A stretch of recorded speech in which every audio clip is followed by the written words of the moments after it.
Hey friends, and well, let me be honest, probably before this video is over, some of you will consider me as an enemy.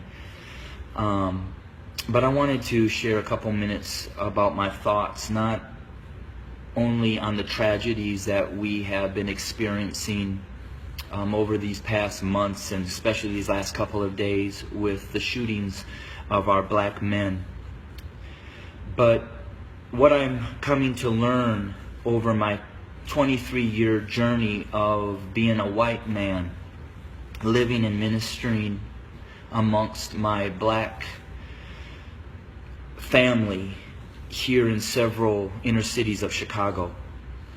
And I'm going to speak very black and white because, let's be honest, it's a black and white issue.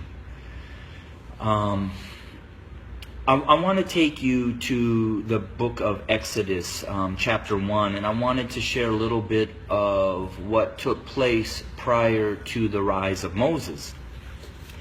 When I read that, it talked about that the Pharaoh became concerned and very fearful that the Hebrew slaves were growing in number and in power. So in order to maintain their oppression, he put upon them great labor. He put upon the Hebrew slaves cruelty to keep them down. However, they still grew. And so he brought together some midwives, and he instructed them that when a Hebrew boy was born, kill him. Well, these midwives did not follow, and the Hebrew slaves continued to grow. Eventually, the Pharaoh became so hatred and towards those Hebrew slaves that he made a decree. He put out an order that male baby boy Hebrew slaves were to be killed by casting them into the Nile River. Let's look at America. We brought blacks into this country as slaves. We never intended them to be anything other than a slave. But they began to grow in number and in power, and eventually they fought their way to some freedom. So we became even more cruel. And to keep our black Americans down, we lynched. But yet they rose. So then we used the welfare system, the criminal justice system, to keep them down, to contain them, to destroy them. But yet they rose, and they're rising. Then we built prisons and jails to hold them. Yet they rose. And so now we are doing exactly what the Pharaoh did at the end, sending out a decree: kill them.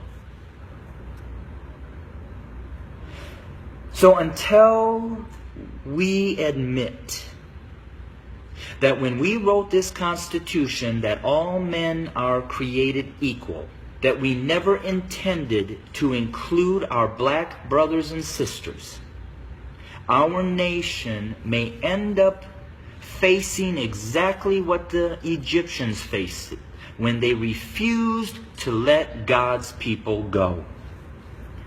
So I'm going to say this to my white fellow Americans, that the bloodshed that is on its way is not on the hands of our fellow black Americans, but is on our hands.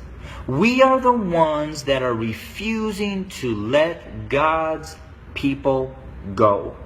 We are the ones that are refusing to acknowledge that we do not value our black brothers and sisters as equal individuals or equal Americans as us white men. And to my black brothers and sisters, the racial issues, as I've said, have been there from the very foundation. But why do we see it more? Because there's a shifting. See, us white men have been at the head since the foundation. But we've had a black president. And you know, we've done everything in our power to keep him from really changing things. Now we have another minority rising to the top, a white female. What does that say? Those of us who are white men who have been at the head are now starting to see and fear that we are going to become the tail. And we know what we've done to you. And so now we're fearful that you're going to do to us what we have done to you. But I will say this. I've lived in a black community for 23 years. I've never been treated the way that this country has treated my black Americans. So I call out my white Americans to say we better heed, repent, acknowledge, and change. Because if we don't, I just want to again say this. The bloodshed that we will experience is on our hands, not the hands of our fellow black Americans. I welcome your comments. I welcome your feedback. Hit me up on Facebook or go to my webpage at www.studio2911.org. Again, that's studio2911.org. I don't necessarily know the answer, except for us white Americans need to repent, acknowledge the lies that we have taught, acknowledge our value system of equality. It is not here, and it does not include our black brothers and sisters. And we need to change, and we need to change now. Thanks for your time. Bless you.